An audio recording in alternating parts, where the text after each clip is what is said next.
Good morning mga kabukid. Ayan. Anihin na siya sa mga 15.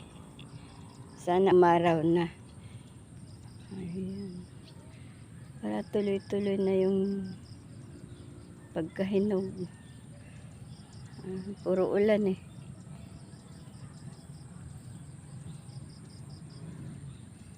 Yung katabi nauna yun. 3 araw yan. Ay hindi. Sa bayan lang pala.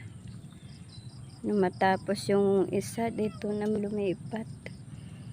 Ayan. Gandun sa bana. Yung bana parang may kunting dapa.